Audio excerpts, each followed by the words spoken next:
तो आज परमात्मा की अपार कृपा से चंडीगढ़ में परमपिता परमात्मा के मूल ज्ञान का प्रचार होने जा रहा है। बहुत बड़े भाग होते हैं उन जीवों के जो अपने पूरे जीवन काल में एक बार भी इस मूल ज्ञान को सुन पाते हैं। उससे भी बड़े भाग होते हैं उन जीवों के जो इस ज्ञान को थोड़ा सा भी समझ पाते हैं। क्योंकि सुनना आसान है, बैठे बैठे सुन लिया, 1-2 घंटा सत्संग, आए बैठे सुन लिया, लेकिन इसको समझना बहुत मुश्किल है। ये केवल उसी की समझ में आता है जिस पर मालिक की कृपा हो, बंदी छोड़ की दया हो, वरना कोई कितना ही जोर लगा ले, ये ज्ञान किसी के समझ में नहीं आ सकता। बड़े बड़े ऋषि मुनि, पीर पैगंबर, औलिया इस ज्ञान को समझ नहीं पाए और अपना जीवन जंतर मंतर, वन, यज्ञ, गंगा स्नान, जमुना स्नान, कोई पर्वतों की परिक्रमा करना, कोई सारा जीवन ऐसे ही बिता दिया, नहीं पाए कि हमें करना क्या था।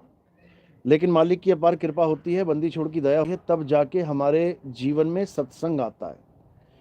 सत्संग को ऐसा समझ लेना कि सत्संग एक लेक्चर है, कोई आया सत्संग करके चला गया। ये बहुत बड़े भाग होते हैं अपने जीवन में, यानी जन्मों जन्मों की भटकना, जन्मों जन्मों के जितने भी ये चक्र हैं, ये 84 के चक्र, ये सब एक सत्संग से कट सकते हैं। केवल सत्संग ही है जो इसको काट सकता है, अन्यथा कोई पूजा, कोई पाठ, कोई हवन, कोई यज्ञ, किसी देवी देवताओं की पूजा, किसी भगवान की पूजा, ये 84 नहीं काट सकता। अगर 84 कट जाती तो शंकर जी के पास बैल था, नंदी, वो भगवान के पास बैल बना बैठा है। गणेश जी के पास चूहा, वो बेचारा चूहा बना बैठा है। कृष्ण जी के पास गाय, 84 का जीव है बेचारा। लक्ष्मी के पास उल्लू, 84 में भटक रहा है। भगवानों के पास रहकर भी तुम्हारी 84 नहीं कट सकती भाई, तुम्हें 84 में जाना ही पड़ेगा। सांप बन के लटक जाओगे गले में भोले शंकर के, तो सांप क्या बहुत अच्छी जून है क्या? लठ मारते हैं सांप को लोग। इसलिए देवी देवताओं की शरण में जाकर भी 84 नहीं कटती, और उन्हीं देवी देवताओं की सब ऋषि मुनियों ने, पीर पैगंबर ने भक्तियां करी हैं। लेकिन मालिक की कृपा होती है तब जाके हमारे जीवन में कोई संत आता है जो हमें सत्य का ज्ञान बताता है, जो हमें देवी देवताओं में नहीं उलझाता, बल्कि हमें देवी देवताओं से भी ऊपर का ज्ञान, भगवानों से ऊपर का ज्ञान, आत्म ज्ञान समझाता है। उस आत्मा के बारे में बताता है जो अजर अमर अविनाशी है, जिसका ना तो कभी जन्म होता है ना कभी मरण होता है। उसको कोई काट नहीं सकता, उसको कोई मार नहीं सकता, जला नहीं सकता, उसको कोई फना नहीं कर सकता। जबकि आप देखोगे तो यहाँ पर अवतारों के भी, जो भगवान के अवतार कहलाए, वो भी नाशवान शरीर लेके आए, उनके भी शरीर का नाशवान हो गया। कृष्ण जी के पैर में तीर लग गया, शरीर का नाश हो गया। राम जी जल में समाधि ले गए, पानी में, शरीर का नाश हो गया, यानी उनका भी शरीर नहीं बचता है। नरसिंह अवतार, हिरण्यकश्यप मारने के बाद शिव जी के द्वारा मारा गया, सबकी मृत्यु हुई है। लेकिन एक ऐसी आत्मा ही है जिसकी ना तो कभी जन्म होता है ना कभी मृत्यु। तो आज उस आत्मा के बारे में अच्छे से समझेंगे, जानेंगे, हमारे जीवन का मकसद क्या है उसको पहचानेंगे और अपने जन्म को सफल करेंगे। तो आज का सत्संग शुरू करने से पहले परमात्मा के नाम पे जयकारा लगाएंगे और फिर सत्संग शुरू करेंगे।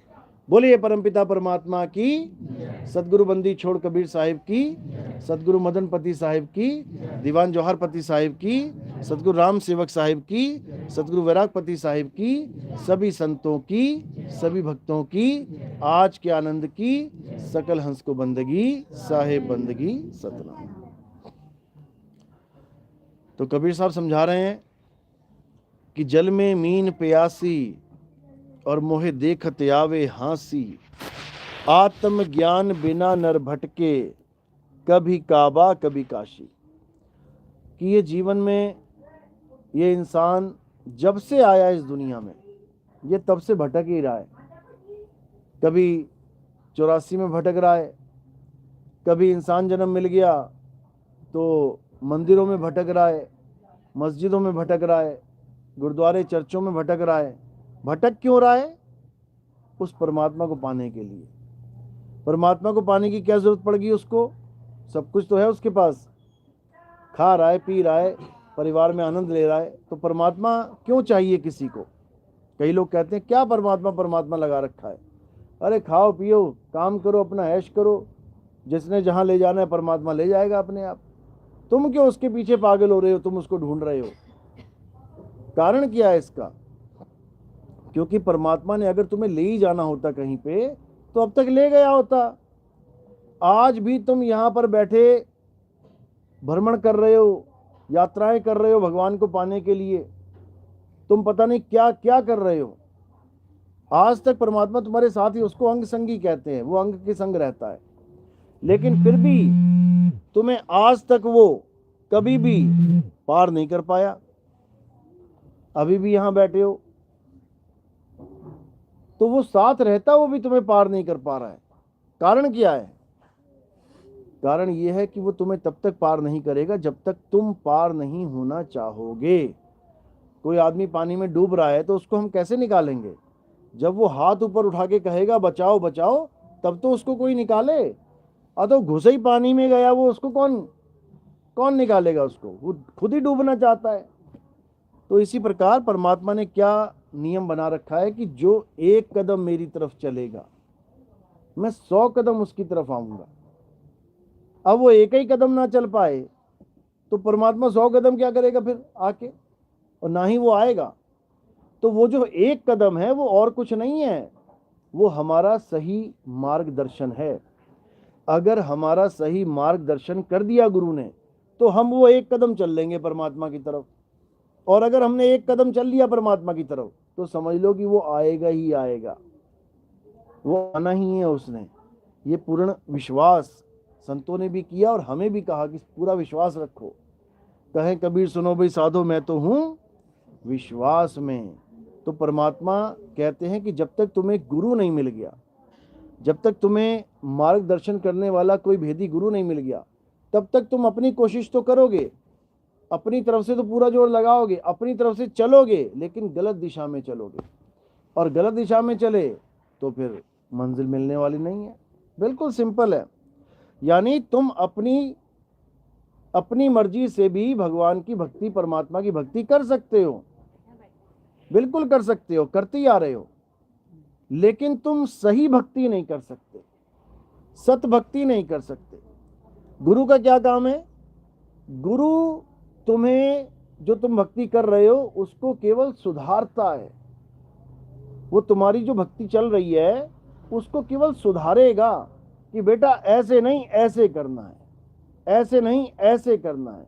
और जब तुम उसकी बात को मान के चलोगे उस रास्ते पे तो 101% तुम्हें परमात्मा मिलेगा, और जीते जी मिलेगा। ये नहीं मरने के बाद मिलेगा। ये मरने के बाद वाला ड्रामा जो भी गुरु रच के बैठा हुआ है वो तुम्हारा शोषण करने में लगा हुआ है।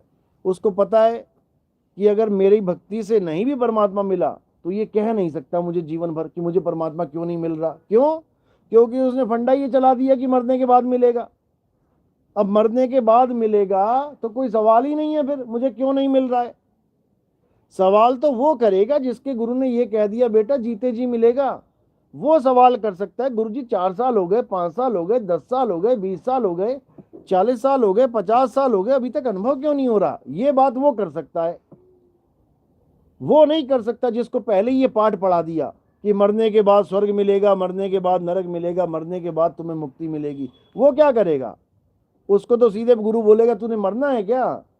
मरेगा तब मिलेगा, चल मर जा जाके। मरेगा कोई क्या? नहीं मरेगा। इसीलिए कबीर साहब ने बिल्कुल स्पष्ट बोला, अब हूं मिला तो तब हूं मिलेगा, नहीं तो जमपुर वासी। कहते हैं जीते जी मिलेगा मालिक, जीते जी परमात्मा मिलेगा, तब समझना कि मरने के बाद मिलेगा। और अभी मिला नहीं है और तुम कहो कि मरने के बाद ही मिलेगा तो नहीं मिलेगा। समझ लो, ये मरने के बाद वाला सबसे खतरनाक चक्कर है जो हर धर्म में चल रहा है। मुसलमान कहता है क्या मैं जन्नत को देख सकता हूँ? नहीं बेटा, मरने के बाद दिखेगी। हिंदू कहता है क्या मैं स्वर्ग देख सकता हूँ? नहीं, मरने के बाद जाते हैं स्वर्ग। ईसाई कह रहा मैं हेवन देख सकता हूँ? नहीं, मरने के बाद जाना है वहाँ पे। सिख भाई सचखंड जाना है मैंने, मरने के बाद पहुँचोगे वहाँ पे। अरे जीते जी क्या मिलेगा फिर? जीते जी क्या मिलेगा? कबीर साहब के जो मिलेगा जीते जी मिलेगा। कबीर साहब मरने के बाद किसी स्वर्ग नरक में जाने का, किसी अलख लोक, अगम लोक, अनामी लोक, सतलोक, अकह लोक में जाने का भ्रम नहीं फैलाते। वो क्या कहते हैं? अज्ञानी को स्वर्ग नरक है, हरि जाने को नाही, और जिस भव से सब लोग डरत हैं, सो भय हमरे नाही। कह रहे ये मरने के बाद वाला चक्कर हमारा नहीं है भाई, ये अज्ञानियों ने चक्कर फैला रखा है, ये इन धर्म के ठेकेदारों ने ये चक्कर में डाल रखा है तुम्हें कि मरने के बाद ही सब कुछ मिलेगा। मरने के बाद धक्के मिलेंगे, सूक्ष्म शरीर मिलेंगे मरने के बाद, और उन सूक्ष्म शरीरों को फिर स्वर्ग और नरक में भ्रमण करवाया जाएगा। अच्छे काम किए हैं तो जैसे सपने में लॉटरी लग गई, सपने में तुमने बढ़िया महल में खा लिया पी लिया, सपने में तुम्हें अच्छे अच्छे साथी मिल गए, अच्छी अच्छी लड़कियां मिल गई, लड़कियों को लड़के मिल गए, ये सपने के जो भोग हैं, ऐसे ही स्वर्ग के भोग समझो। सूक्ष्म शरीरों में भोग भुगवाए जाते हैं। कैसे? इन्हीं सूक्ष्म शरीरों के द्वारा। स्वर्ग और नरक में सूक्ष्म शरीर जाते हैं, ये नहीं जाएगा, ये तो जला देंगे तुम्हारा यहीं पे, ये दफना देंगे। तो वहां कौन जाएगा? सूक्ष्म शरीर जाएगा। जैसे तुम सपने में जाते हो, सपने में तुम्हें आनंद भी आता है, सपने में तुम्हें भूख भी लगती है, सपने में तुम्हें प्यास भी लगती है, सपने में तुम डरते भी हो, रोते भी हो, चीखते चिल्लाते भी हो, हर वो काम करते हो जो यहाँ पर कर रहे हो। इसी प्रकार उस स्वर्ग में तुम्हें जितने भी अच्छा अनुभव है वो वाला पार्ट स्वर्ग का है, और जितना भी बुरा अनुभव है सपने में वो सारा पार्ट नरक का है। और भोगेगा कौन? ये सूक्ष्म शरीर ही भोगेगा। स्थूल शरीर को जला दिया जाएगा, दफना दिया जाएगा, और सूक्ष्म शरीर को भ्रमण पे चला देंगे, यमदूत आएंगे पकड़ के ले जाएंगे। अब इन दोनों में ही ये जीव भ्रमता हुआ बंधन में रहता है, स्थूल में भी सूक्ष्म में भी। सूक्ष्म के भी और पार्ट है, कारण महाकारण कैवल्य हंस, ये भी सूक्ष्म ही कहलाते हैं। क्यों? ये भी इन आंखों से नहीं देखे जाते। खुली आंखों से जो दिख रहा है वो स्थूल है, और जो सूक्ष्म का पार्ट है वो इन आंखों से नहीं दिखाई देता। यानी अब किसी भी शरीर में जाने की जरूरत नहीं है, ना स्थूल में, ना सूक्ष्म में, ना कारण में, ना महाकारण, ना कैवल्य, ना हंस। अब क्या करना है? सारे शरीरों को त्याग के अपने मूल स्वरूप में स्थिर हो जाना है। अपना मूल स्वरूप क्या है? शब्द स्वरूप। जितने भी संतों ने शब्द की महिमा गाई है, A to Z जितने भी संत तुम उठा के देख लो, सबने शब्द की महिमा गाई है। लेकिन गलती से अज्ञानी जीव, अज्ञानी गुरुआ लोग ये शब्द को मंत्र समझ बैठे हैं। इसको बंद कर दो, उधर ले जाओ। इसको मंत्र समझ बैठे हैं। चाहिए था शब्द और पकड़ लिया मंत्र, बस इतना सा फर्क है। दोनों में फर्क क्या है? जो शब्द है वो अजर अमर अविनाशी है, वो जिंदा है, जिंदा राम है, उसी को आदि अक्षर कहते हैं। आदि अक्षर जिंदा है, और वही जिंदा इस मुर्दे को यानी काया को भी जिंदा करके बैठा हुआ है। इस मुर्दे यानी काया को वो आदि अक्षर ही जीवित करके बैठा हुआ है, उसकी ताकत से जीवित है। इसीलिए उसको कई लोग जिंदा राम कह देते हैं। हरियाणा में पंथ चलता है, हाजिर नाजिर जिंदा राम। अब ये मंत्र बना लिया उन लोगों ने। संतों ने तो कहा कि हाजिर नाजिर, जैसे मैं सामने बैठा हूं तुम्हारे और ये काया चल रही है, तो इसका मतलब कोई इसमें हाजिर है, हाजिर है, नाजिर है। कौन? जिंदा राम, मुर्दा राम नहीं। मुर्दा राम कौन है? ये काया मुर्दा राम है। इस काया को जिंदा करने वाला कौन है? वो जिंदा राम है। तो संतों ने तो संदेश दिया, संकेत दिया जिंदा राम का, कि उस जिंदा राम को जानो जिसकी वजह से हम सब जिंदा होके बैठे हुए हैं, ये सारे शरीर जिंदा होके बैठे हुए हैं। लेकिन लोगों ने इनको मंत्र बना लिया। सब संतों ने शब्द की महिमा गाई, शब्द हमारा स्वरूप है, उस स्वरूप की महिमा गाई। लेकिन अज्ञानी जीवों ने क्या किया? इन शब्दों को मंत्र बना के पकड़ा दिया। कोई कहता ओम नमः शिवाय जपो, कोई कहता राम राम जपो, कोई कहता राधे राधे जप लो, कोई कहता अल्लाह अल्लाह कर लो, कोई कह रहा ओम कलियम हरियम शरियम जप लो, कोई कह रहा ज्योत निरंजन ओंकार अरंकार सोम सतलाम जप लो, कोई कह रहा सतपुरुष अकाल मूर्त शब्द स्वरूपी नाम जप लो, कोई कुछ जप लो, कोई कुछ जप लो। इतना बड़ा जाल फैला दिया इस जाप का कि कोई निकल नहीं सकता माई का लाल। बड़े बड़े संत फंस गए। बड़े बड़े संत जो बनने थे आत्मज्ञानी, होना चाहिए था आत्मज्ञानी, और क्या बन गए? जपी बन के रह गए। अब उनके नाम के आगे क्या लगाया जा रहा है? 108 महाराज जी, 1008 महाराज जी। क्या है ये 108 1008? ये मालाएं सिद्ध कर रखी हैं इन लोगों ने, 108 मालाएं सिद्ध हैं, 1008 माला सिद्ध है इनकी, लेकिन इससे कुछ होने वाला नहीं है।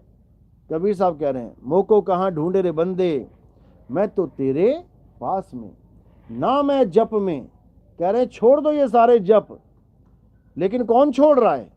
गा पूरा दिन यही बाणियां रहे हैं, कबीर पंथियों का ये हाल है, सारा दिन यही जप रहे हैं, मोको कहाँ ढूंढे रे बंदे, मैं तो तेरे पास में, ना मैं जप में, ना मैं बोल रहे हैं, ना मैं जप में, ना मैं तप में, लेकिन घूम के फिर वही काम कर रहे हैं।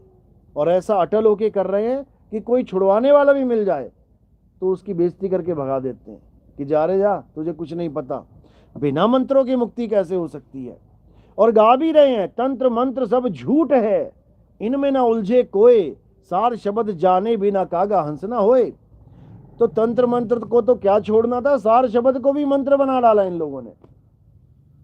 इतना बड़ा जाल बुन दिया कि ये जीव बेचारा अब निकल नहीं सकता, कितना ही जोर लगा ले। लेकिन कबीर साहब कहते हैं कि जब काल का जाल पूरे संसार में इतना जबरदस्त फैला होगा कि एक एक जीव काल के शिकंजे में कसा होगा, तब जाके मैं अपने इस पंथ को उजागर करूंगा और पूरे विश्व में जितने भी विवेकी हंस हैं इन सबको एक झंडे के नीचे लेके आऊंगा। पहला काम क्या होगा? सारे विवेकी हंस एक झंडे के नीचे आएंगे और वो लोग टिकेंगे जो दिल के अच्छे होंगे, जिसके दिल में मलाल होगा, जिसके दिल में मैल होगा, जिसके दिल में चतुर कपट होगा, चालाकी होगी, चतुराई होगी, वो इस झंडे के नीचे आकर भी झंडे के नीचे नहीं टिक पाएंगे, वो निकल जाएंगे इस पंथ में से। क्यों? ये भी साहिब ने बोला है, साहिब ने कहा है कि जो खालिस होगा, खालिस यानी जिसमें कोई मैल नहीं होगा, जिसमें कोई मिलावट नहीं होगी, जो पूर्ण रूप से शुद्ध होगा, मालिक का हंस होगा, केवल वही इस पंथ में टिक जाएगा। नहीं तो कमाल जैसे आए और निकल गए। कमाल को तो पुत्र बनाया था कबीर साहब ने, लेकिन मन में लालच था। कहते हैं उजड़ा वंश कबीर का और उपजा पूत कमाल, हरि का सिमरन छोड़ के और घर ले आया माल। कहते हैं बर्बाद कर दिया इस वंश को। ऐसे ही कई भगत भी आते हैं हमारे पास, ऐसी बात नहीं है, जिनके मन में लालच है, कुछ पैसा कमाने के लिए आ रहे हैं, लोगों को भरमा रहे हैं, जीवों को 1 से 4, 4 से 8 करने की युक्तियां बता रहे हैं। ऐसे आते हैं, 1-2 साल दिखते हैं, 2-4-5 महीने दिखते हैं, फिर शक्लें गायब हो जाती हैं। लेकिन इससे क्या मिला उनको? इससे 84 लाख का एक बहुत बड़ा धक्का मिलेगा उनको, जो इस पंथ में आके भी भगवान की, परमात्मा की भक्ति को छोड़ के दुनियावी पदार्थों के चक्कर में पड़े हैं, वो भी धोखे देके, उनकी तो दुर्गति होगी।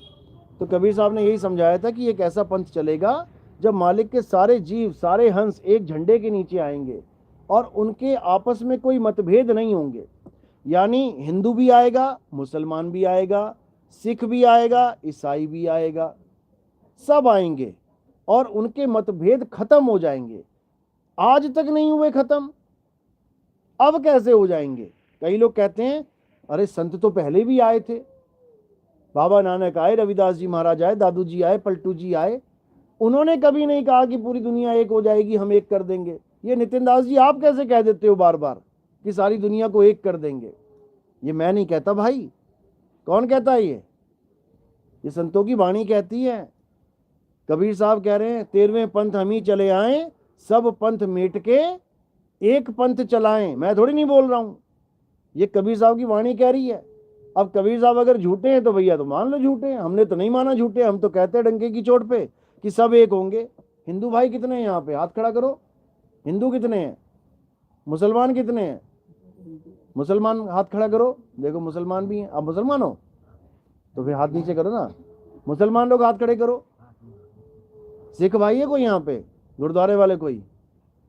ईसाई है कोई? अभी नहीं है, लेकिन हमारे यहाँ कई सिख और कई ईसाई भी जुड़े हैं, क्योंकि हमारे यहाँ मतभेद है ही नहीं है। हिंदू भी आएगा, मुसलमान भी आएगा, सिख भी आएगा, ईसाई भी आएगा। क्यों आएगा? क्योंकि जिस सत्य वस्तु को वो ढूंढ रहे हैं, जिसके लिए हिंदू मंदिर जा रहा है, जिसके लिए मुसलमान मस्जिद जा रहा है, जिसके लिए सिख गुरुद्वारे जा रहा है, जिसके लिए ईसाई चर्च जा रहा है, वो चीज तुम्हारे घर बैठे अगर तुम्हें मिल जाए तो क्यों नहीं आएगा? फिर मतभेद कहाँ रह जाएगा। तो वो परमात्मा, वो अल्लाह, वो वाहिगुरु, उसका कोई भी नाम तुम रख लो, वो कहाँ बैठा है, वो तुम्हारे घट में विराजमान है।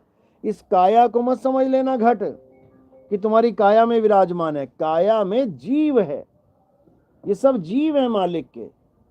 और जो परमात्मा है वो काया से न्यारा है, वो आत्म घट में विराजमान है।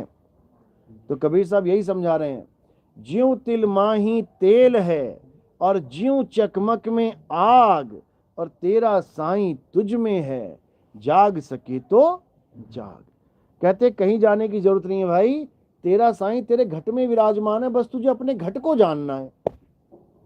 एक है तन घट, एक है मन घट, और एक है आत्म घट। तन घट और मन घट में नहीं ढूंढना है।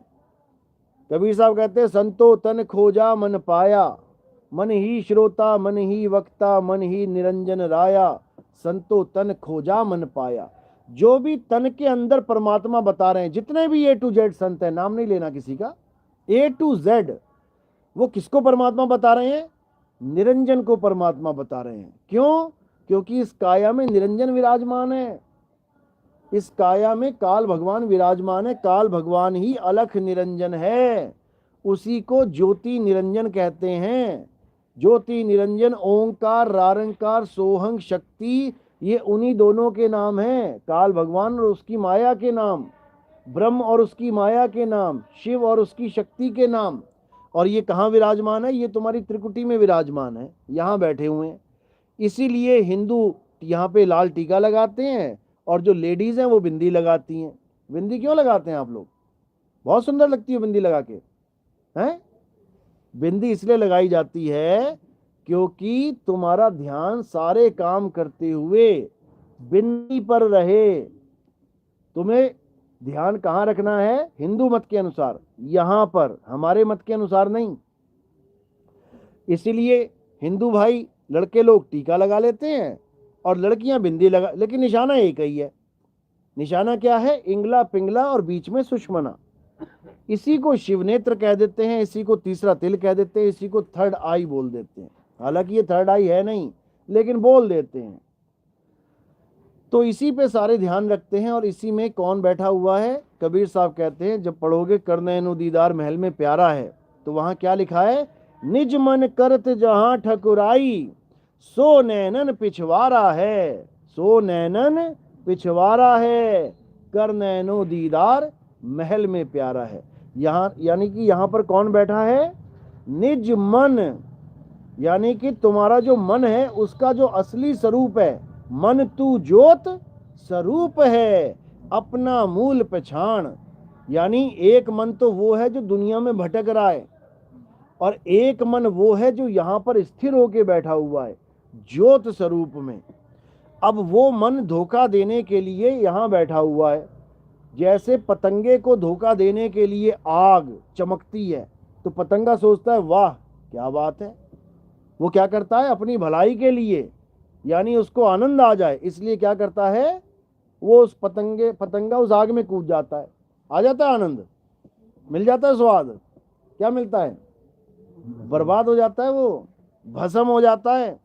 इसी प्रकार यहाँ पर काल भगवान ने झूठा आनंद दे रखा है, झूठा आनंद। और इस झूठे आनंद में सारे जितने बाबाओं के पीछे आनंद लगे हैं, इसीलिए लगाते हैं वो लोग आनंद, कि यहाँ पर आनंद ही आनंद है। झूठा आनंद है, कोई सर्वानंद, कोई अजीतानंद, कोई नित्यानंद, कोई प्रेमानंद, कोई फलाना आनंद, कोई ढिकाना आनंद। ये सारे वही हैं जो यहीं पे अटके पड़े हैं। अब इन नकली आनंदों से बाहर आ जाना है, अब इस त्रिकुटी के जाल से बाहर आ जाना है। कबीर साहब कहते हैं, इंगला बिन से पिंगला बिन से सुषमन नाड़ी, और कहीं कहें कबीर सुनो दे गोरख कहाँ लगई हो ताड़ी। ये जो तुम आज राम राम राम राम राधे राधे जप रहे हो, जब तुम्हारा अंत समय आ जाएगा ना, तुम्हारे मुंह से आवाज नहीं निकलेगी। आज जो तुम श्वासों का अजपा जाप कर रहे हो ना, अंत समय में सांस ले नहीं पाओगे। आखिरी नाम तो छोड़ दो कि क्या जपोगे। आज जो तुम चक्रों का जागरण कर रहे हो ना, ये सारे चक्कर ठंडे पड़ जाएंगे, ये सारा शरीर स्थिर हो जाएगा, हिलेगा तक नहीं, उंगली तक नहीं हिला पाओगे। आज जो तुम सोच रहे हो मैं मंदिर के चक्कर काट रहा हूं, मैं परिक्रमाएं कर रहा हूं, अंत समय में पैर नहीं हिलेगा तुम्हारा, फिर क्या करोगे? यही कबीर साहब समझा रहे हैं कि ऐसा काम करो, ऐसा योग करो जिसमें होंठ हिले ना जीभ, जिसमें हाथ हिले ना पैर, जिसमें किसी काया की जरूरत ही नहीं पड़ेगी। वो योग कैसा है? वो सुरत शब्द योग है। यानी शब्द हमारा असली स्वरूप और सुरत जो हमारा ध्यान भटका हुआ है उसको वापस अपने स्वरूप में लगा लेना। क्योंकि हमारा स्वरूप और परमात्मा का स्वरूप एक ही है। कबीर साहब कह रहे हैं सत्य स्वरूपी नाम साहिब का। लोग कहते हैं मैं नाम दीक्षा लेने जा रहा हूं, मैं नाम दीक्षा लेने जा रहा हूं। कहते किसका नाम लेके आया? मैं तो जी भोले शंकर का नाम ले आया। तू किसका लेके आया? मैं तो राधा रानी का नाम ले आया। तू किसका लाया? मैं राम जी का नाम ले आया। अब कई लोग कहते हैं मैं कबीर जी का नाम ले आया। अब कबीर जी का नाम वो क्या सोचते हैं कि कबीर कबीर कबीर कबीर जपेंगे तो ये कबीर जी का नाम हो गया, जबकि कबीर जी का नाम ये नहीं है। कबीर जी का नाम उनका स्वरूप है, सत्य स्वरूपी नाम साहिब का। कबीर साहब का नाम क्या है? सत्य स्वरूप ही उनका नाम है। तो जपना नहीं है, उस स्वरूप को पाना है। समझो, सत्य स्वरूप नाम साहिब का, सो निज नाम हमारा। हमारा भी वही नाम है।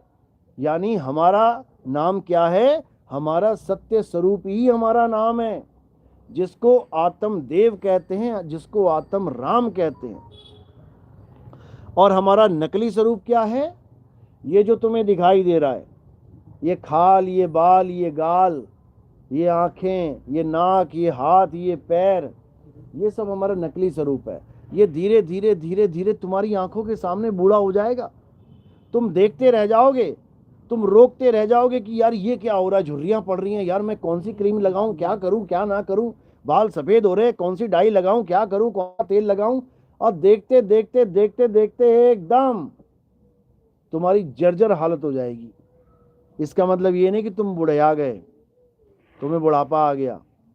तुम कभी बूढ़े नहीं हो सकते, तुम कभी जवान हो ही नहीं, तुम कभी बच्चे थे ही नहीं। क्यों? तुम क्या थे? तुम अजर अमर अविनाशी अजन्मे आत्मा हो। ना तो तुम्हारा कभी जन्म होता है, ना तुम्हारी कभी मृत्यु होती है, ना ही तुम्हें कोई पैदा कर सकता है, ना ही तुम्हें कोई मार सकता है। लेकिन माया ने ऐसा भ्रम पैदा कर दिया है कि तुम्हें लगता है मैं भी पैदा हुआ, मेरा बाप भी पैदा हुआ, मेरा बाबा भी पैदा हुआ। सब अपनी अपनी डेट ऑफ बर्थ लगा के बैठे हुए हैं। सबको याद है ना डेट ऑफ बर्थ? अपनी अपनी जन्म तिथि याद है सबको? फॉर्म में लिखते हो ना। जिस जिसको अपनी जन्म तिथि याद है ना, वो पक्का मरेगा। वो उसने मरना ही मरना है एक दिन। उसकी पुण्य तिथि भी लिख दी जाएगी साथ में, जन्म तिथि इतने साल में, पुण्य तिथि इतने साल में। लेकिन तुम यकीन मानना कि चाहे वो लाखों बार तुम्हारी जन्म तिथि और पुण्य तिथि लिख दें, फिर भी तुम्हारा जन्म और मरण नहीं हो सकता, क्योंकि तुम जन्म मरण से परे हो। सांप जब केचुली छोड़ देता है, सांप होता है ना, वो केचुली छोड़ देता है, अपने जीवन में 100 बार छोड़ता है वो। जब वो सांप केचुली छोड़ देता है तो क्या हम ये कह देते हैं कि सांप मर गया? कभी नहीं कहते। इसी प्रकार के जितने सांप बैठे हैं ना, ये सब केचुली छोड़ के जाएंगे यहाँ पे। और लोग केचुली देख के कहते हैं अरे मेरा बाप मर गया, अरे मेरी माँ मर गई, मेरा बेटा मर। कोई नहीं मरा। उसने थोड़ा थोड़ा हिल हिल के केचुली छोड़ी और निकल गया आगे, और दूसरी केचुली पकड़ लेगा वो। कहने का मतलब वो ऐसा हाल है उसका, जैसे बंद गोभी का छिलका उतारो तो नीचे क्या मिलेगा? फिर छिलका मिलेगा, फिर उसको उतार दे, फिर क्या मिलेगा? फिर छिलका मिलेगा। वो छिलका छीलते छीलते छीलते छिलके उतर जाएंगे, बंद गोभी नाम की कोई चीज ही नहीं मिलेगी अंदर से। बताओ, छिलके कोई बंद गोभी बना दिया हमने।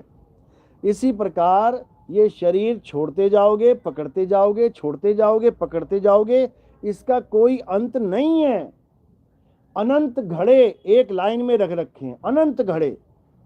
ऊपर से एक गिलास पानी डाल दिया, अब क्या है, हर घड़े में छेद है।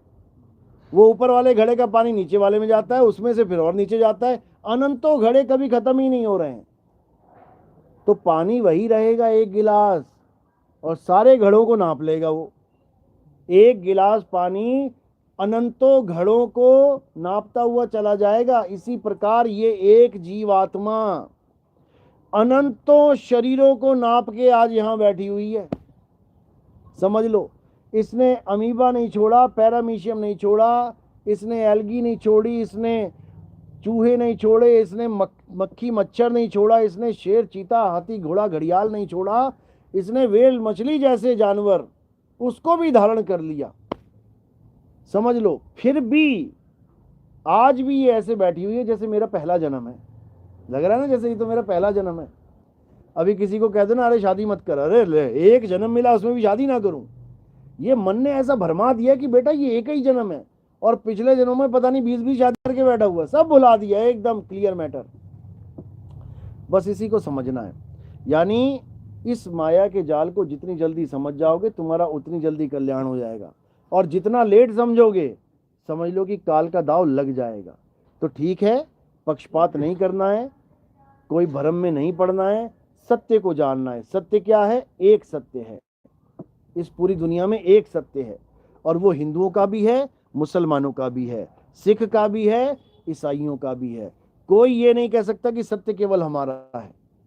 कोई कह सकता है कि सूरज हमारा है, हर देश में चमकता है ये? कोई कह सकता है कि ये मेरे देश में चमक रहा है, ये मेरा ही है?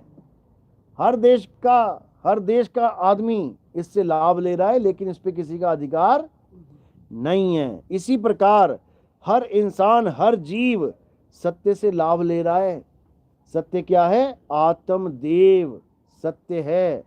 हर जीव उस आत्मदेव से लाभ ले रहा है, उससे ताकत ले रहा है, समझो। लेकिन ये नहीं कह सकता कि वो मेरा ही है, वो सबका है। सब घट राम रहा भरपूर। एक तार है, उसमें लाखों बल्ब लगा दिए, एक बिजली की तार में लाखों बल्ब जल रहे हैं, लेकिन वो एक तार सबको जला रही है। कोई ये नहीं कह सकता कि ये तार मेरी ही है, बाकी नहीं जलेंगे इससे। इसी प्रकार वो आत्मदेव वो सबको ताकत दे रहा है, हिंदू को भी, मुसलमान को भी, सिख को भी, ईसाई को भी। तो क्या करना है? अब उस आत्मदेव से जुड़ जाना है। जुड़े तो वैसे भी हुए हैं, तभी तो चल रहे हैं फिर रहे हैं। कह रहे हैं नर नारी और कीट पतंगा सार शब्द सभी के संगा। जुड़े तो हम सभी हैं उससे, लेकिन जुड़ने के बाद भी नहीं जुड़े हुए हैं। दिक्कत ये है, जुड़ने के बाद भी नहीं जुड़े हुए हैं। कारण क्या है? केवल एक कारण है, हमारा ध्यान कहीं और है। जुड़े तो हम हैं, जैसे पापा की उंगली हमने पकड़ी हुई है, लेकिन हमारा ध्यान मेले में है। पापा की केवल उंगली पकड़ रखी है और ध्यान कहाँ है? मेले में। पापा कह रहा है चल घर, अरे रुको, वाह, मेले में मजे ले रहा है। वो कह रहा है चल, नहीं मैं तो ये देखूंगा, मैं तो वो देखूंगा। अब क्या करना है? अब मेले से ध्यान हटा लेना, इधर देखना पापा की तरफ। अब वो कह रहा हाँ चले, हाँ चलो जी, बस इतना काम करना है। पापा ने भी उंगली पकड़ा रखी है, ले बेटा कितना मेला देखेगा, देख ले। जो जो मांगो ठाकुर अपने से सोई सोई देवे। वो भी कह रहा है बेटा जो मांगेगा वही मिलेगा, उसको भी इतनी टेंशन नहीं है तुम्हारी, समझो। तुम्हें मेला देखना है, इतने जन्म देखा, ले और देख ले, और देख ले, उसमें क्या है। लेकिन जिस पर मालिक की दया होती है, फिर वो मेले में अकेला हो जाता है, फिर उसको ये मेला भाता ही नहीं है। फिर उसको लगता है हे भगवान, ये दुनिया क्यों बना दी, ये किसने बना दी, ये कहाँ चक्कर में डाल दिया हमें। इधर से उधर, उधर से उधर भागते जा रहे हैं, और सारे जन्मते और मरते जा रहे हैं। ये कैसा चक्कर है भाई, ये कैसी दुनिया है। कितनी पूजा पाठ कर लो, कितने हवन यज्ञ कर लो, कितना ही कुछ कर लो, अखबारों में फिर ऐसी लाशें आएंगी तुम्हारी। 4 लोग वहां ट्रक के नीचे आके मर गए, इतने माता के भगत मर गए, ये खाटू श्याम वाली बस पलट गई, ये भोले शंकर के वहां गए थे, वहां सुनामी आ गई, ऐसा हो गया, वैसा हो गया, मंदिर पे भूकंप आ गया, बिजली हो गई। अरे भाई तसल्ली रखो, क्या करना है ये समझो। यानी अब इन चक्करों से निकलना है। केवल भगवानों को इसलिए नहीं पूजना है कि मेरे घर में सुख हो, शांति हो, और ऐसा हो वैसा हो। परमात्मा को पाना के उसका मकसद है कि हम जन्म मरण से मुक्त हो जाएं, यहाँ से निकल जाएं। लेकिन कोई निकलने को तैयार नहीं है। जिसको बोलो चलो चलो, वो कहता ले ये दुनिया क्यों बनाई है, हमारे रहने के लिए रहेंगे इसमें, ये हमारे रहने के लिए नहीं बनाई है भाई, ये हमें पैदा करने और मारने के लिए बनाई है। खेत बनाता है ना किसान, ट्रैक्टर चलाता है, पानी लगाता है, कितना कुछ करता है, क्या करने के लिए? उसमें दाना डाल के फसल उगाने के लिए, और उस फसल को काट के खाने के लिए। अब दानों को अगर ये लगे कि ये तो मेरी सेवा हो रही है यहाँ पे, मुझे डालने से पहले देखो कितनी नरम जमीन कर दी गई मेरी सेवा के लिए, मुझे डालने के बाद पानी डाला जा रहा है मेरी सेवा के लिए, उसमें खाद डाली जा रही है, उसमें इंसेक्टिसाइड्स डाले जा रहे हैं, किसके लिए?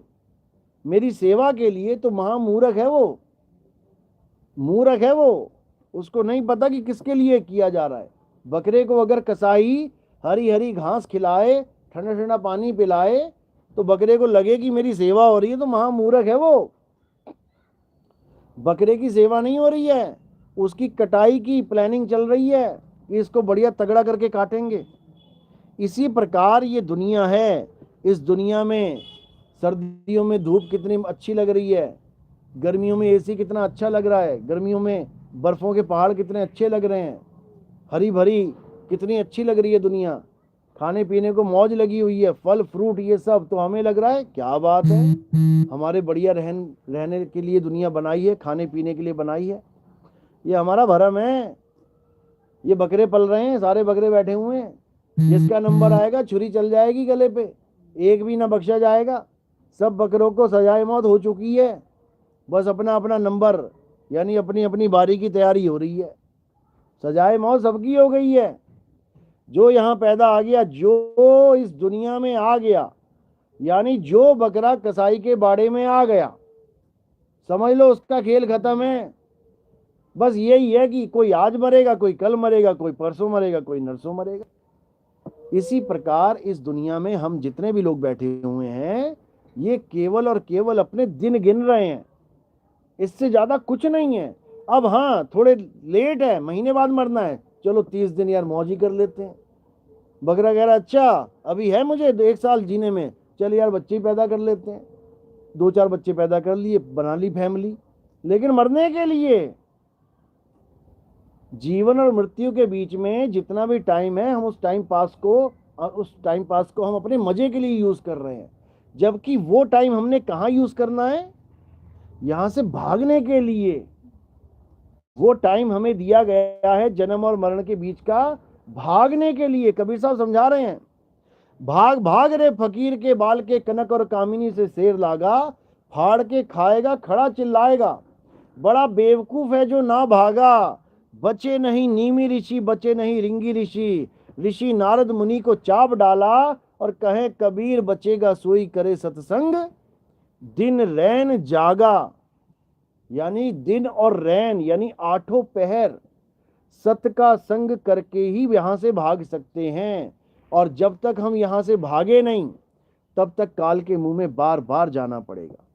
तो भागने के लिए क्या रास्ता बता रखा है कबीर साहब ने?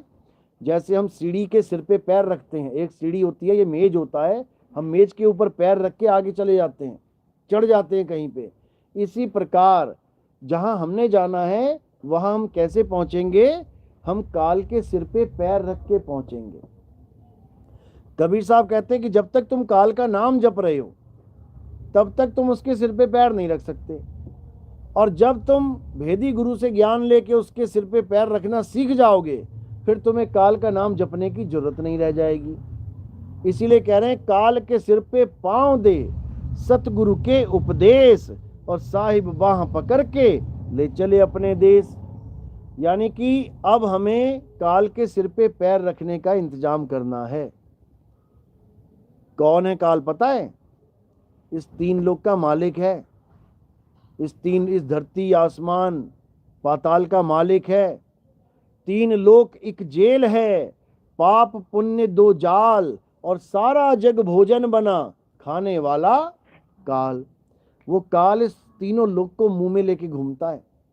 सोचो, वो जो पूरी दुनिया का मालिक है, उसके सिर पे पैर रख के जाना है आपने, तो आपको क्या बनना पड़ेगा? सोचो, एक कुत्ते के सिर पे पैर नहीं रख सकते आप। इंसान बन के कुत्ते के सिर पे पैर रखोगे तो क्या कर देगा वो काट लेगा, इंजेक्शन लगवाएगा तुम्हारे। यानी एक कुत्ता भी अपने सिर पे पैर नहीं रखवा सकता इंसान से।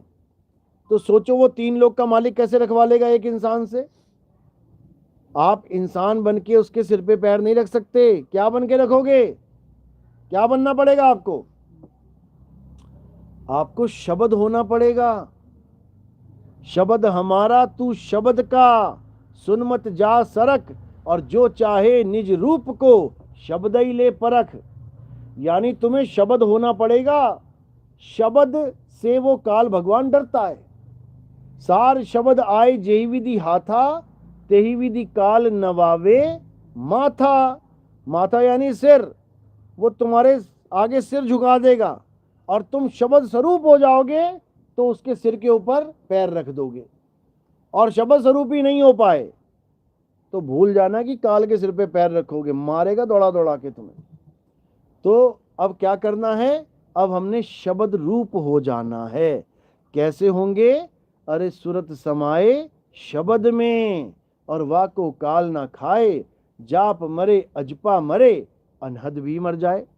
ये जाप देने वाले जितने भी गुरु हैं, राधे राधे राधे जपले, राम राम जपले, अल्लाह अल्लाह जपले, वाहेगुरु जपले, कबीर कबीर जपले, ये सब तुम्हें बर्बाद करने के लिए बैठे हुए हैं। तुम्हारी बर्बादी का कारण है ये नाम जाप। अगर किसी को परमात्मा नहीं मिल रहा है तो कारण क्या है? नाम जाप। क्योंकि सतयुग में नाम जपा, त्रेता में नाम जपा, द्वापर में नाम जपा तो मुक्ति हो जानी चाहिए थी। आज क्यों बैठे हुए हैं यहाँ पे? और अगर कलयुग में भी नाम जपा तो वापस आने की तैयारी करो। कलयुग में कोई नाम नहीं जपना है। कलयुग में किस नाम की महिमा है उसको समझ लो। गुरबाणी में आता है, अब कलु आयो रे, एक नाम बोवो बोवो। यानी अब कलयुग आ गया, अब नाम का बीज डाल दो। तो सतयुग द्वापर त्रेता में कौन से बीज डाल रहे थे हम? कहते हैं कलयुग में एक नाम आधारा, और सिमर सिमर नर उतरो पारा। तो फिर सतयुग त्रेता द्वापर में कौन सा नाम जप रहे थे हम? जो आज कलयुग में नाम आधार है, तो तब कौन सा आधार था? अरे बड़े बड़े राक्षसों तक नाम जपिए, नाम जपे उन्होंने, ओम नमः शिवाय, ओम नमः शिवाय। शंकर जी को प्रकट होना पड़ गया, उन्होंने ओम ब्रह्मा किया, ब्रह्मा जी को प्रकट होना पड़ गया। वरदान दिए, दिए कि नहीं दिए? दिए। इसका मतलब नाम जपा गया है सतयुग द्वापर त्रेता में। तो फिर आज किस नाम की महिमा गाई जा रही है? अब इन दोनों नामों में फर्क है। वो नाम जपने में आते हैं और ये नाम सिमरन में आता है। जपना और सिमरन करना, इसमें जमीन आसमान का अंतर है। जपना किससे किया जाता है? इस जीव से, कंठ से, मुख से। और सिमरन किससे किया जाता है? सुरत से। दोनों में जमीन आसमान का अंतर है। कबीर साहब कह रहे हैं, नाम है जप में, नाम है तप में। जाप तो उन्होंने काट ही दिया, समझो। यानी सतयुग त्रेता द्वापर में जो नाम जपे जाते थे वो क्या थे? वो 52 अक्षरी नाम थे। उनको जीव के द्वारा जपा जाता था। ओम नमः शिवाय, हरे राम हरे कृष्णा, ओम नमो भगवते वासुदेवाय। ये सारे नाम अक्षर हैं। इन नामों को तोड़ोगे, संधि विच्छेद करोगे, अक्षर ही अक्षर निकल आएंगे तुम्हारे आगे। अक्षरों का जाप किया जाता है। और सिमरन, सिमरन का मतलब क्या है? सिमरन पंजाबी वर्ड है। सिमरन ये आया कहां से? संस्कृत के शब्द स्मरण से। आधा सा मरण, स्मरण, इसी को पंजाबी में बोल दिया सिमरण। तो ये स्मरण का मतलब क्या होता है? स्मरण का मतलब होता है याद करना, जाप करना नहीं। स्मरण का मतलब होता है, या कहते हैं इसकी स्मरण शक्ति बहुत तेज है। मतलब ये बहुत जल्दी जाप कर सकता है। क्या मतलब है स्मरण शक्ति का? यानी इसकी स्मरण शक्ति बहुत तेज है, यानी इसकी याददाश्त बहुत तेज है। ये नहीं कि वो तेज तेज नाम जप सकता है। स्मरण करने का मतलब होता है याद करना, नाम का स्मरण करना है, नाम को याद करना है। याद किसको किया जाता है?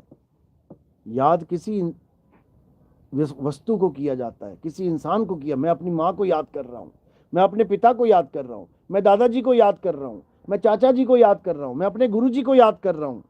इसका मतलब ये नहीं कि मैं उसके नाम जप रहा हूँ। मैं अपनी माँ को याद कर रहा हूँ, इसका मतलब ये नहीं कि मैं अपनी माँ का नाम जप रहा हूँ, शांति शांति शांति शांति। समझो, अपने गुरु को याद करने का मतलब ये नहीं मैं अपने गुरु का नाम जप रहा हूँ। याद करना अलग चीज है, नाम जपना अलग चीज है। इन तीनों युगों में लोगों ने नाम जपे, लेकिन कलयुग में नाम जपना नहीं है। कलयुग में क्या करना है? नाम को याद करना है, क्योंकि नाम कोई मंत्र नहीं, नाम तुम्हारा सत्य स्वरूप है, सत्य स्वरूपी नाम साहिब का। तो सत्य स्वरूप को हम याद करेंगे, जपेंगे नहीं सत्य स्वरूपी सत्य स्वरूपी सत्य स्वरूपी, बिल्कुल नहीं। तो इसीलिए कलयुग की महिमा गाई है कि कलयुग में एक नाम आधारा, सिमर सिमर, जप जप नहीं, सिमर सिमर यानी एको सिमरो नानका, सिमरो यानी याद करो, एको सिमरो नानका जो जल थल रहा समाए, और वाही को क्यों सिमरिए जो जम्मे ते मर जाए। जो पैदा हुआ है और मर गया है उसके तो तुम नाम जप रहे हो, जो इस संसार में आया और शरीर छोड़ के चला गया, मर के चला गया, इस काया को नाश करके चला, उसके तुम नाम जप रहे हो। अरे उसका जपो नाम, उसको याद करो जो कभी जन्म मरण में आया ही नहीं है।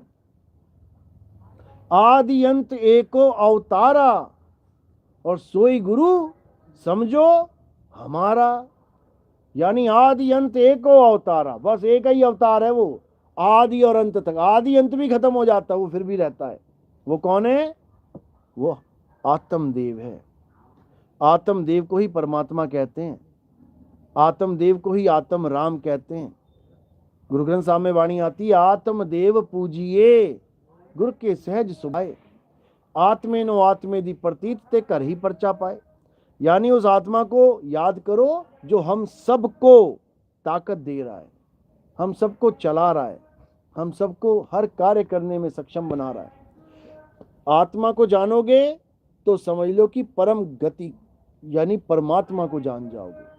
परमात्मा का मतलब क्या है? यही आत्मा जब परम अवस्था में आ जाती है तो परमात्मा कहलाती है, और यही आत्मा जब जीवावस्था में आ जाती है तो जीवात्मा कहलाती है। जितने भी जीव हैं आप देखोगे, ऋषि मुनि जब गुरुओं के पास गए तो गुरु ने पूछा क्या चाहिए, उन्होंने क्या कहा?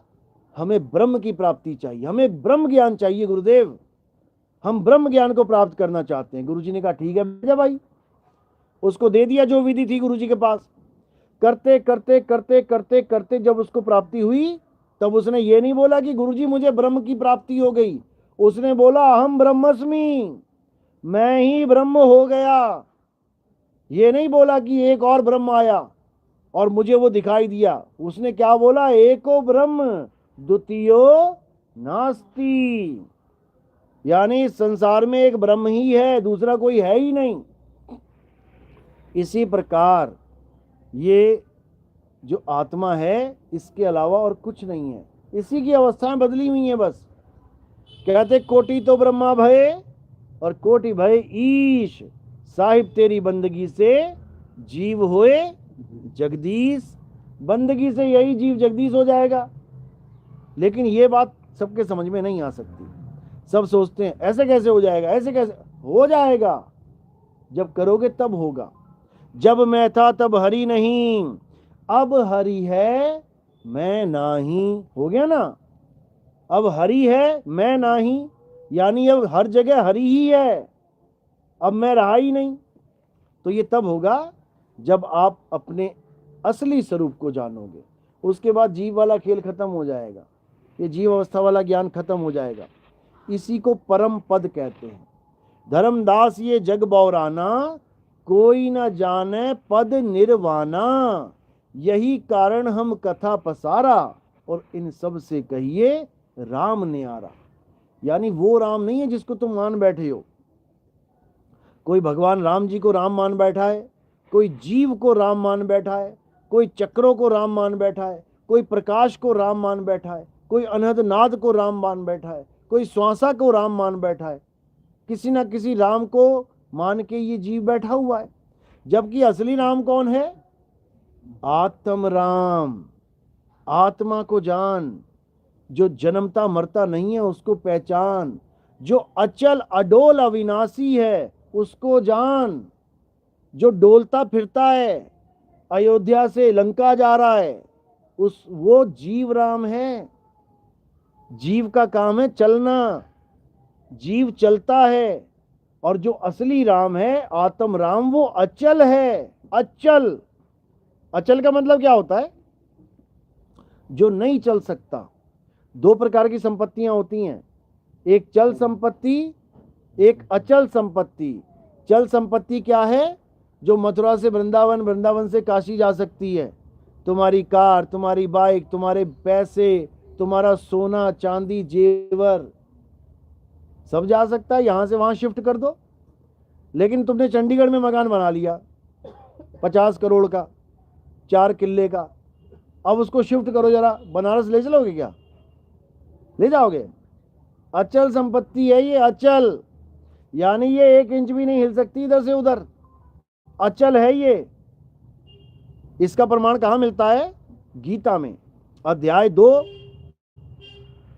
24वां श्लोक पढ़ो, उसमें बता रखा है कि हे अर्जुन, ये जो आत्मा है, यहां पर आत्मा का भाव ये नहीं है कि जीवात्मा, यहां पर आत्मा परमात्मा के लिए बताया जा रहा है, यानी उस अचल अवस्था के लिए बताया जा रहा है जो एक जीव प्राप्त करता है, जो चलने वाली लहर रुक के समुद्र की अवस्था प्राप्त करती है, ये उसकी बात चल रही है। हे अर्जुन, ये आत्मा अच्छेद्य है, अशोष्य है, अदाह है, यानी इसको छेदा नहीं जा सकता, इसको जलाया नहीं जा सकता, इसको सुखाया नहीं जा सकता। ये आत्मा अचल है, अडोल है, सदा स्थिर रहने वाला है। इस आत्मा को जानना है, यही आत्मा सत्य सनातन है।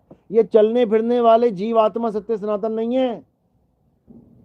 जो सत्य सनातन के नाम पे देवी देवताओं की पूजा हो रही है, ये बहुत बड़ा भरम जाल फैला दिया गया है।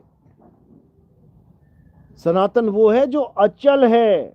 गरीबदास जी कहते हैं, सतगुरु के लक्षण कहूं अचल विहंगम चाल, और हम अमरापुर ले गए ज्ञान शब्द सरघाल।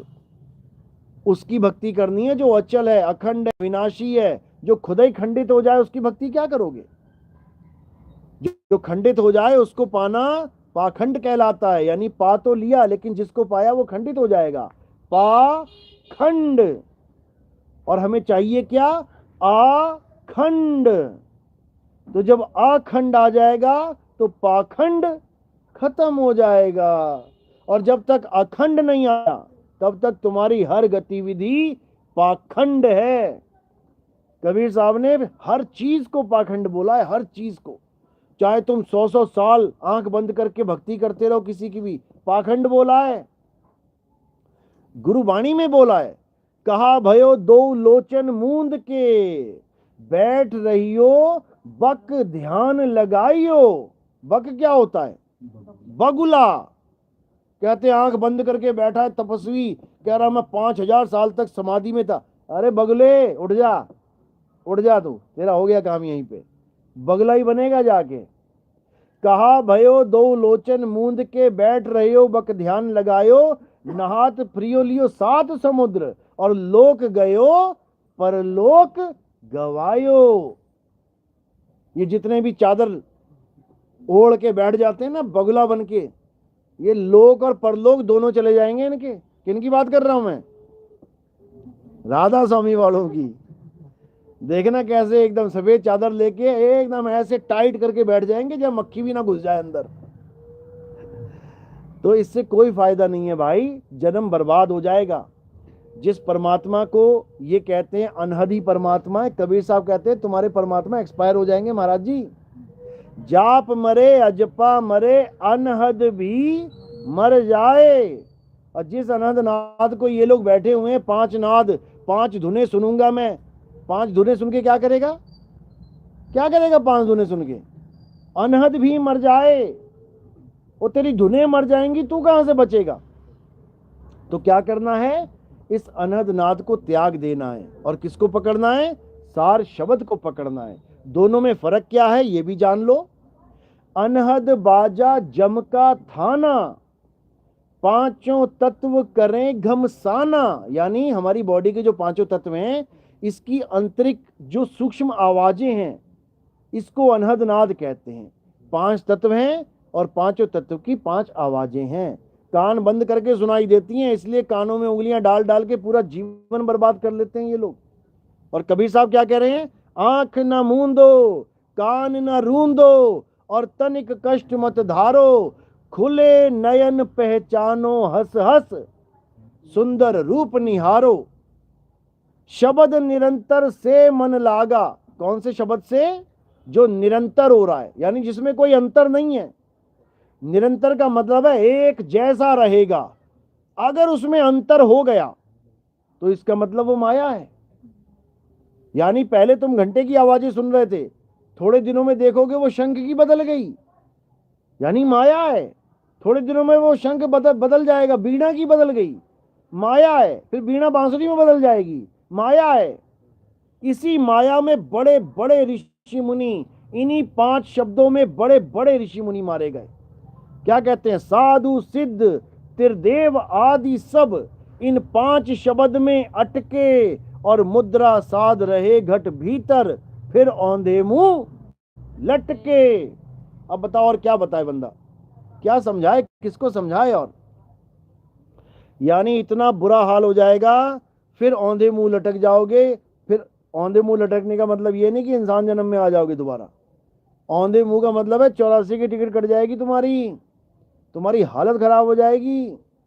इसलिए क्या करना है, दोनों में फर्क समझ लो। अनहद बाजा जमका थाना, पांचों तत्व करे घमसाना। अनहद बाजा विधि विधि बाजे, ये अलग अलग तरह से बजेगी। लेकिन जो परमात्मा का असली शब्द है, सार शब्द न्यारी धुन गाजे, वो धुन ही अलग है बिल्कुल। वो एक रस अखंड अविनाशी है, वो खंडित नहीं होती कभी, वो बदलती नहीं है। नाम अखंड और सब खंडा, सार शब्द गर्जे बरमंडा। यानी वो सार शब्द ऐसी आवाज है जो कभी बंद नहीं होती, जो 24 घंटे एक रस चलती है। उसी सार शब्द को परमात्मा कहते हैं। एक रांझड़ी वाले बाबा जी हैं, उनकी किताब है, उसमें क्या लिखा है, उसका टाइटल सार शब्द सतपुरुष कहाया। अब लिख तो दिया बाबा जी ने, बहुत बढ़िया, क्योंकि ये रियलिटी है, ये असलियत है कि परमात्मा कौन है। सार शब्द ही परमात्मा है। लेकिन बाबा जी सार शब्द कान में देते हैं फूक मार के। यानी परमात्मा को पहले पेट में लेके आएंगे, फिर पेट से गले तक लाएंगे, फिर मुंह से फू करके तुम्हारे अंदर डाल देंगे। कहते हैं डल गया बीज, सार शब्द पड़ गया तुम्हारे अंदर, इससे तुम्हारा कल्याण हो जाएगा। बताओ, अरे भाई सार शब्द परमात्मा है, सार शब्द अचल है। पेट से लेके मुंह तक नहीं आएगा वो, और मुंह से निकल के कान में नहीं घुस जाएगा वो। अचल है वो, अचल। लेकिन उसको कोई जान ही नहीं पा रहा है। तो क्या करना है, अब सार शब्द और अनहद शब्द में फर्क समझ लेना है। अनहद बाजा विधि विधि बाजे, सार शब्द न्यारी धुन गाजे।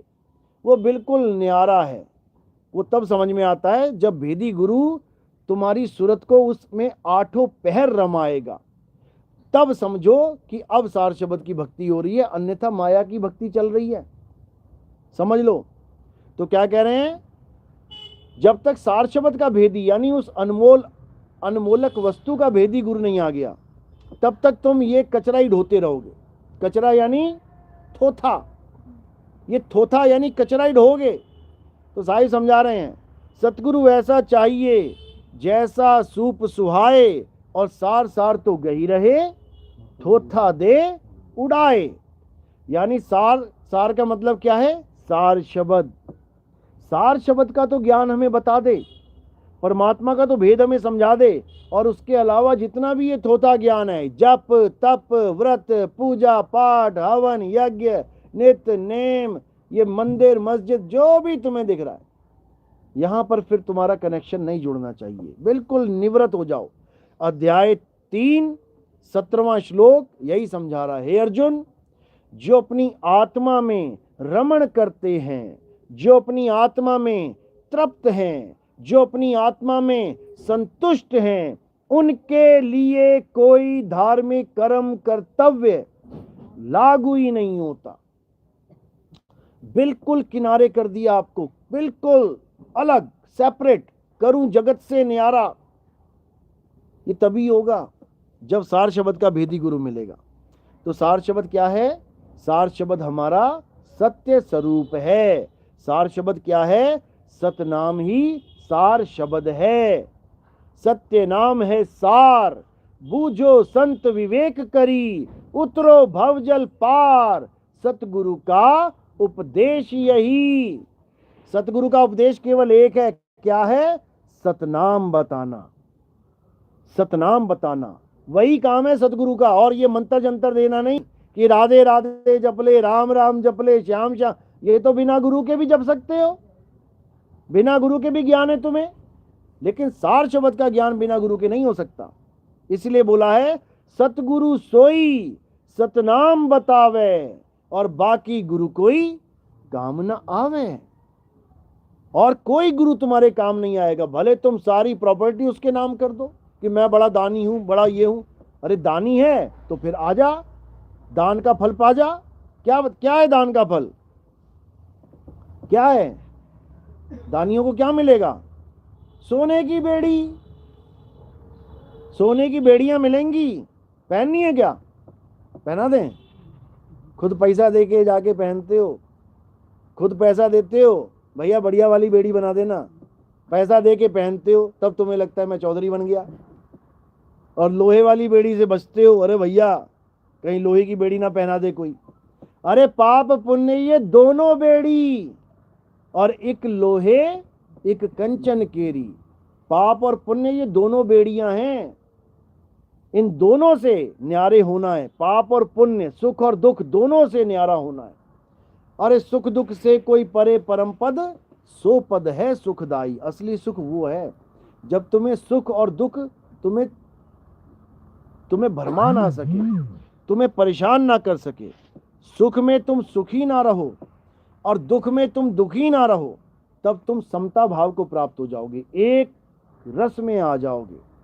कह रहे गल्ली जोग न होई, एक दृष्टि से समसर जाने, जोगी कहिए सोई, गल्ली जोग ना हुई। ये बातों से नहीं होता है कि बातों से कोई जोगी बन गया है।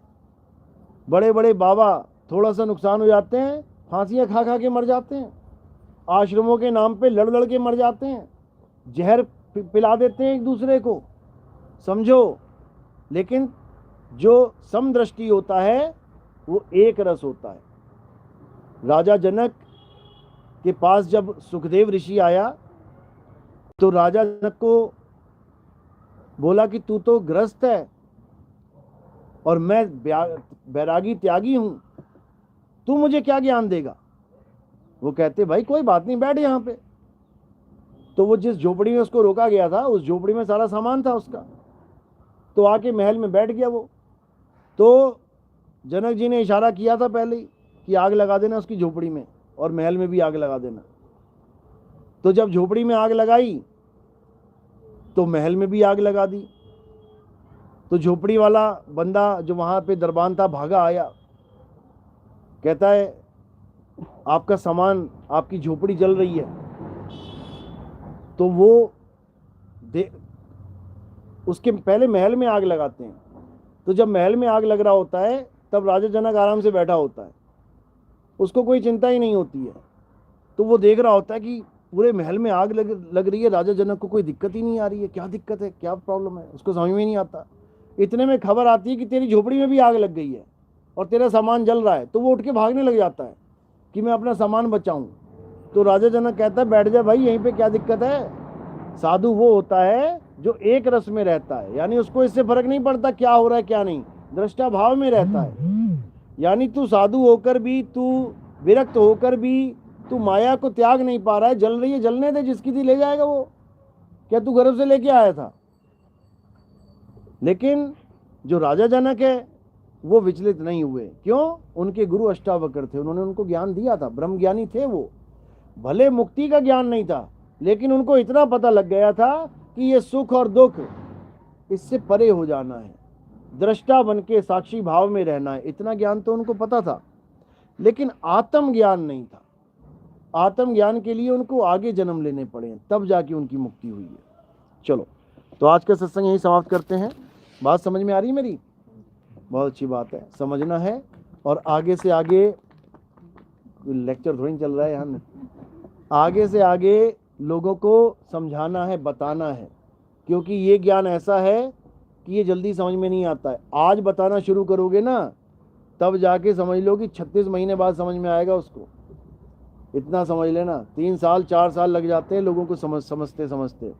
तो ठीक है, जो तुम्हारे प्रेमी हैं, जो तुम्हारे प्यारे हैं, जो तुम्हारे अच्छे तुम्हारे कांटेक्ट में हैं, उनको सत्संग भेजते चलो, उनको ज्ञान समझाते चलो। आज नहीं तो कल, कल नहीं तो परसों ये ज्ञान सबके समझ में आएगा, सबका कल्याण होगा।